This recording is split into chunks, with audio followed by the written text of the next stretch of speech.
उधर इजराइल ने कंफर्म किया है कि अगर ईरान पर हमला होता है तो हिजबुल्लाह ईरान को बचा नहीं पाएगा, क्योंकि हिजबुल्लाह फिलहाल इतना कैपेबल नहीं है। उधर ईरान ने ऐसे ऐसे सबूत दिए हैं कि पूरी दुनिया में अमेरिका और इजराइल नंगे हो चुके हैं। अब ये एक प्रेस टीवी के जरिए ईरान ने वीडियो जारी किया है, जिसके अंदर आप देख सकते हैं कि प्रदर्शनकारियों ने बैंक को आग लगाई है। बैंक की तमाम बिल्डिंग को आप जलता हुआ देख रहे हैं। बैंक के अंदर जो कैश था, मशीन थी और बैंक के अंदर जो डॉक्यूमेंट थे, सब जलकर राख हो चुके हैं। इससे ईरान के ही लोगों को और ईरान को ही तगड़ा नुकसान पहुंचा है। यह सबूत है कि ईरान में जो प्रदर्शन के नाम पर हुआ वो प्रदर्शन नहीं, आतंक है। इसी तरह से प्रेस टीवी जो ईरानियन चैनल है हजरात, उसके जरिए ईरान ने यह भी सबूत दिखा दिए और दुनिया ने देख लिए कि प्रदर्शनकारी एडवांस हथियार के साथ थे। बड़े बड़े राइफल, बड़े बड़े हथियार, यहां तक कि ग्रेनेड के साथ, पेट्रोल बम के साथ मौजूद थे सड़कों पर, जो पूरी रात ईरान में तबाही और उत्पात मचा रहे थे। इन तस्वीरों के बाद क्लियर हो चुका है कि अमेरिका और इजराइल ने कितना बड़ा कांड ईरान में करने की कोशिश की, लेकिन फेल हुए। वहीं इजराइल के विदेश मंत्री ने फिर मांग की है कि यूरोपीय यूनियन IRGC को टेरर लिस्ट में डाल दे। तेहरान यूनिवर्सिटी के प्रोफेसर ने बड़ी बात कह दी, कहा कि हमारे निशाने पर इजराइल नहीं है, हमारे निशाने पर अमेरिका के तमाम अड्डे हैं। अगर अमेरिका ने कोई भी गड़बड़ की तो पूरे मिडिल ईस्ट में अमेरिका खतरे में पड़ जाएगा और जितने तेल की आवाजाही और बिजनेस हमारे समुद्री इलाके से पार हो रही है, जो भी बिजनेस हमारे इलाके से हो रहा है, हम वो पूरी तरह से कट कर देंगे, जिससे पूरी दुनिया ही खतरे में पड़ेगी। यूरोपीय यूनियन ने ये क्या कर सकते हैं? यूरोपीय यूनियन ने ऐलान किया है कि हमने ईरान पर और पाबंदी लगाई है और अभी और लगाने की तैयारी हम कर रहे हैं। Iran has been gripped by the largest demonstrations in years. Iranian women and men have shown extraordinary courage. They are fighting for a future of their own choosing, for freedom, dignity, and a better life. And they are asking everything to be heard.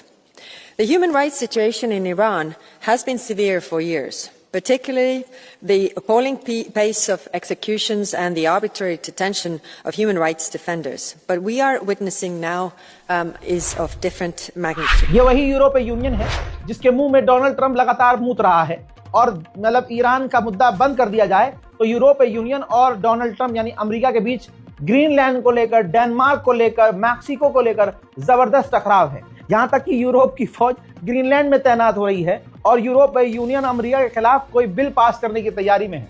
लेकिन बात जहां Iran की आती है तो भाई, क्योंकि Iran बाप है, सबका बाप है, सबके मुंह में एक झटके में मूत रहा है ईरान, तो इस वजह से सब ईरान के नाम पर एक हो जाते हैं।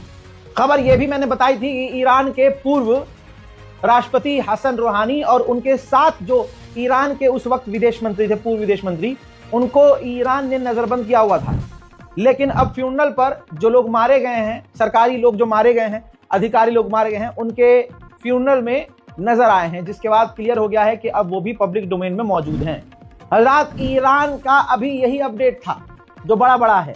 अब मिडिल ईस्ट में आगे भी ले चलूं आपको, क्योंकि 11 मिनट में क्या ही मन भरेगा आपका, तो मैं आपको सीरिया की भी खबर दे देता हूं। सीरिया में जिस संगठन से जोलानी लड़ रहे हैं, SDF, उस SDF ने जोलानी का प्रपोजल ठुकरा दिया है और कहा है कि हमने जो है इजराइल से कांटेक्ट करने की कोशिश की है और हमें उम्मीद है कि इस जोलानी की फौज से हमें इजराइल बचाएगा। कुल मिला के जोलानी जो ऑफर दे रहा था SDF को, SDF ने वो ठुकरा दिया है और SDF का पूरा झुकाव इजराइल की तरफ है। अब जोलानी और कुर्दिश के बीच सीरिया में खौफनाक झड़प चली रही है, लेकिन अभी कुछ ही वक्त पहले, अभी कुछ घंटे पहले जोलानी की फौज ने ही 4 दिन के सीज फायर का ऐलान कर दिया है। अब जोलानी को बड़ी कामयाबी भी मिली है।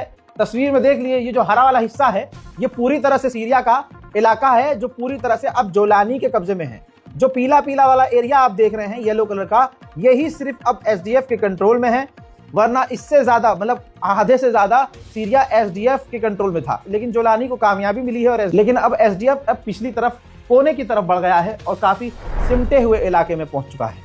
हजरात, SDF को सपोर्ट करने वाला यही अमेरिका था। जब बशर अल असद की गवर्नमेंट थी तो बशर अल असद के फौज पर हमला SDF से अमेरिका करवाता था। इसी SDF से ईरान के प्रॉक्सीज और ईरान के लड़ाकों पर हमले इजराइल और अमेरिका करवाते थे। आज इसी अमेरिका ने इस SDF का साथ ये कहते हुए छोड़ दिया कि अब जोलानी की सरकार है सीरिया के अंदर। सो ISIS, दाइश कि जो जेल थी, उस जेल के अंदर जो दाइश थे, दाइश के लड़ाके थे, आतंकी थे, उनकी जिम्मेदारी, उनको संभालने की जिम्मेदारी ये सारी अब सीरिया की है, सीरिया की जोलानी की सरकार की है। जो एसडीएफ के साथ हमारे एग्रीमेंट थे वो सब अब एक्सपायर हो चुके हैं, उनका कोई मतलब नहीं। अब दोस्तों यही एसडीएफ यानी कुर्दिश जो पूरी तरह से कल तक अमेरिका के ऊपर निर्भर थे और अमेरिका इनकी मदद भी कर रहा था, अब ये आज जब बेचारे बेसहारा हो गए हैं तो अब मदद मांग रहे हैं कि हमारी मदद कीजिए।